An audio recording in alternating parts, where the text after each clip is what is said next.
Bonjour à tous et à toutes et bienvenue dans Culture en Haut, votre émission sur les artistes émergents dans les Hauts-de-France. Aujourd'hui, nous sommes dans les locaux de la Pleine Image à Tourcoing et nous sommes en compagnie de Benoît Duvette. Bonjour Benoît. Bonjour. Alors tu es réalisateur, entre autres, artiste multifacette. Oui, en fait, moi je me définis comme un artiste pluridisciplinaire.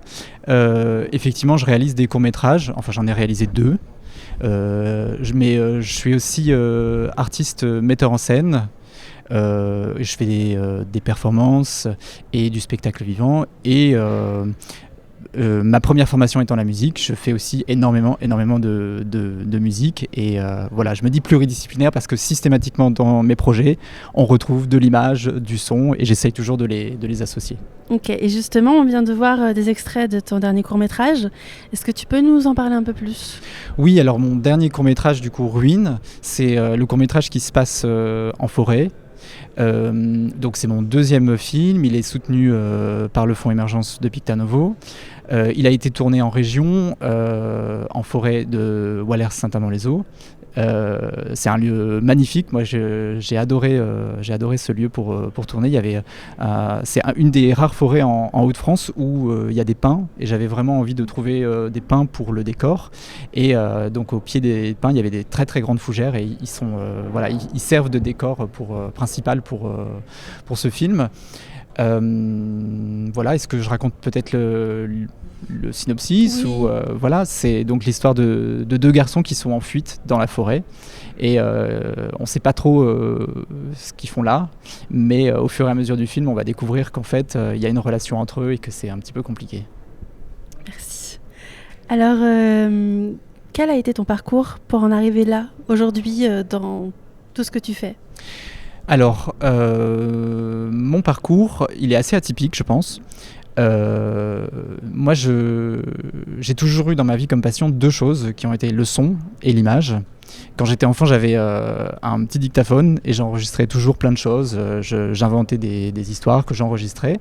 Et puis à côté de ça, j'avais aussi un Polaroid et je photographiais tout un tas d'objets, tout un tas de situations en fait. Du coup, mes études, je les ai orientées vers la musique. Je suis allé jusqu'à faire un master en musicologie, en fait en art contemporain avec une spécialité musique. Et je suis retourné vers l'image d'une façon un petit peu fortuite, au gré des rencontres. Par le biais de certaines rencontres, on m'a amené à aller vers le cinéma, et je me suis rendu compte qu'effectivement j'avais laissé peut-être un petit peu l'image derrière moi trop longtemps, et j'ai commencé, à la sortie de mes études, en fait, j'ai commencé à réintégrer de plus en plus l'image dans mes projets. Donc j'ai appris le cinéma de façon complètement autodidacte. Et ça s'est concrétisé en fait en 2014 avec mon premier court-métrage qui était Le Corps des Anges. Pendant ce premier projet, je me suis rendu compte qu'en fait il y avait aussi dans mon travail quelque chose qui m'intéressait vraiment, c'était la mise en scène. Au-delà finalement de l'image et du son, il y avait aussi la question de la mise en scène. Et j'ai poursuivi, du coup, j'ai sollicité la DRAC pour avoir des accompagnements pas à pas et pas de côté qu'on a ici en région. Et donc j'ai fait pendant 2 saisons, j'ai été accompagné par une structure pour pouvoir me former, pour pouvoir améliorer la mise en scène. Et c'est un peu comme ça que j'en suis arrivé à faire de la performance, à faire du spectacle vivant. Et aujourd'hui, c'est vrai que voilà, j'arrive à dire que mon travail, il est basé vraiment sur l'image, donc sur l'image visuelle, sur l'image sonore, mais aussi sur l'image symbolique. Voilà, mon travail, c'est un travail en fait que je définis comme étant pictural. Ok. Et justement, donc tu parles du soin apporté à l'image. Est-ce que tu peux nous parler un peu plus de ta relation avec les membres de tes équipes de tournage, ton chef opérateur peut-être ? Oui, alors donc j'ai eu 2 chefs opérateurs qui n'ont pas été les mêmes, puisque malheureusement la chef opératrice du Corps des Anges nous a quittés.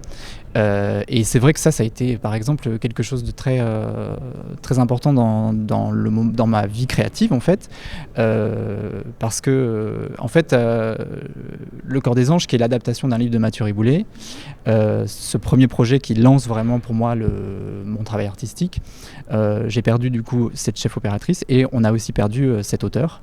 Et donc moi je me suis retrouvé un petit peu orphelin à devoir continuer mon parcours.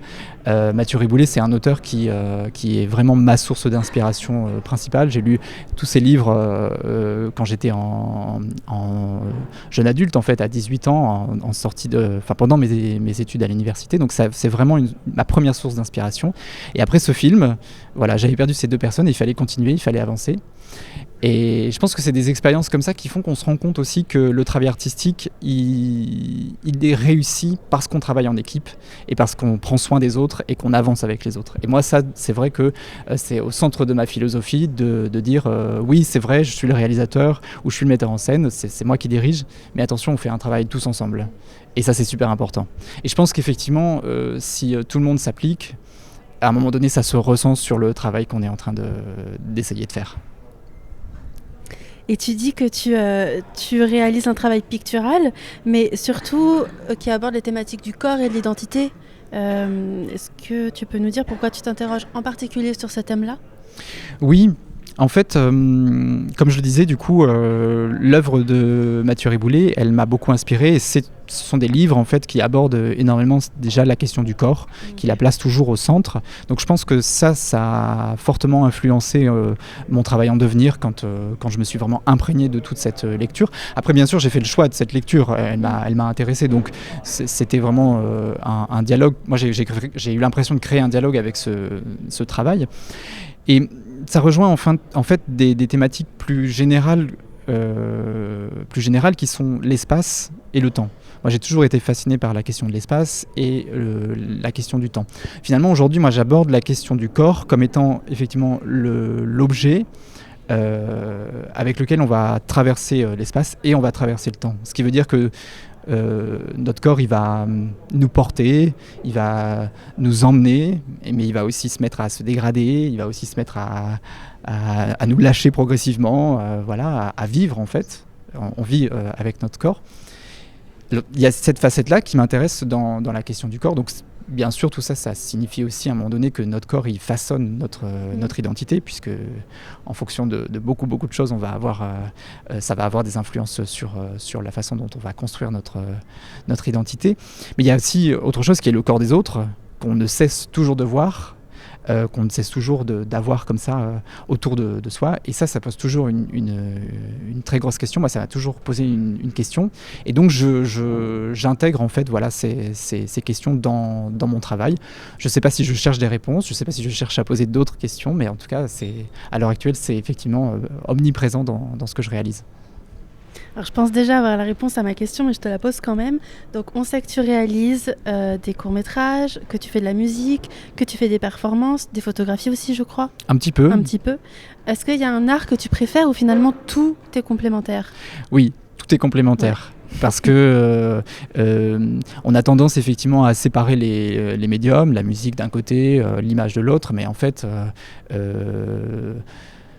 tout est complémentaire et tout peut s'assembler. Moi, je cherche toujours à assembler l'ensemble des éléments et on a plusieurs sens. Et c'est vrai que du coup, moi, j'aime bien quand tous les sens peuvent être satisfaits. L'essence de mon travail, aujourd'hui, quand je commence à créer une œuvre, moi, ce que je cherche à faire, c'est à hypnotiser le public. C'est mon objectif. Et quand, par exemple, le visuel s'appauvrit, le sonore peut venir reprendre le dessus et pour reprendre une nouvelle énergie. Et puis, quand le sonore s'affaiblit, on peut avoir l'image qui, d'un seul coup, vient nous surprendre, vient nous réemmener autre part. Voilà. Et je pense que le dialogue entre les disciplines est vraiment, vraiment important. Aujourd'hui, on a la possibilité de mélanger toutes ces disciplines, de les mixer, de les assembler, de les coller. Enfin, on a toutes les techniques, toutes les disciplines à notre portée.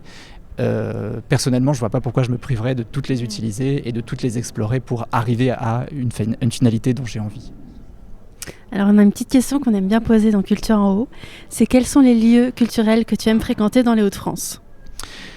Alors, moi j'habite à Lille depuis maintenant plus de 10 ans. Donc je vais vous parler de lieux de Lille. Il y a un lieu que moi j'affectionne tout particulièrement, c'est un lieu fétiche, c'est le musée d'histoire naturelle de Lille. Je suis très content parce qu'on a pu tourner un clip dans ce musée, qui est donc un clip lié à mon projet musical Les Fausses Cicatrices. Donc c'est le titre qui porte le même nom que l'album. Okay. Voilà, donc le clip Les Fausses Cicatrices du projet Les Fausses Cicatrices, tourné au musée d'histoire naturelle de Lille. Et c'était vraiment moi j'ai beaucoup fréquenté ce lieu. J'y allais parce que je le trouvais vraiment reposant, je le trouvais un peu hors du temps. Un peu hors du temps, exactement. Voilà, c'est un vrai voyage. Et donc j'étais content de pouvoir concrétiser après un projet dans ce lieu. Maintenant, bien sûr, je fréquente aussi beaucoup les festivals de spectacles vivants. Donc on peut me croiser aux Latitudes Contemporaines au mois de juin. Ça, voilà, si vous y allez, vous risquez de pouvoir me faire un coucou. Et après, voilà, l'endroit qui finalement se rapproche le plus de mon travail, c'est l'Opéra de Lille. Je fréquente ce lieu de façon très assidue. Pour moi, un opéra, c'est vraiment comme un film en plusieurs plans séquences. Et ça correspond vraiment à l'esthétique, à ce que je cherche aussi à faire en termes de rythme, en termes de temporalité, en termes de forme aussi, de façon générale dans mon travail. Et quels sont tes projets pour 2020 ? Pour 2020, c'est une année un peu importante parce que c'est une année pendant laquelle je vais lancer beaucoup de choses. Il va y avoir des choses qui vont se concrétiser, des petites choses qui arrivent, mais c'est surtout une année où je vais commencer à écrire des nouvelles choses, où je fais aussi beaucoup de lancements de projets. Je suis très content parce que donc cette année, ce mois-ci, en février, il y a une réédition du livre Le Corps des Anges par Gallimard en version poche, et il va être réédité avec du coup une image issue de mon film. Donc ça, je suis vraiment, super chouette, je suis vraiment content de cette nouvelle. Donc ça sera là d'ici quelques jours au mois de février, mais je ne sais pas quand l'émission sera diffusée. Donc voilà, moi je vous invite vraiment à vous plonger dans cette lecture, à profiter de cette réédition. Voilà, ensuite il y aura un projet de spectacle vivant, un petit projet de spectacle vivant au printemps. Et l'écriture d'un nouveau scénario que je vais commencer cet été. J'aime beaucoup écrire pendant l'été mes scénarios de court-métrage. Voilà, cette année, ça sera une année d'écriture. Donc rendez-vous dans plusieurs années pour la concrétisation, parce qu'il faut toujours du temps pour réaliser le film. Et sinon, en ce moment, je travaille beaucoup sur un projet de solo, qui verra le jour, j'espère, en 2021, et pour lequel donc, je suis à la recherche de partenaires pour des résidences ou pour tout simplement accueillir le projet, pour le présenter au public. C'est chargé donc. Voilà. Bah, merci. Merci. Merci beaucoup. Merci également à La Pleine Image qui nous a accueillis, le site d'excellence dédié aux industries créatives, et notamment à Amélie Minguet, la responsable de la communication, pour leur super accueil. Et nous, on se retrouve bientôt, dans 2 semaines, pour une nouvelle émission de Culture en Haut.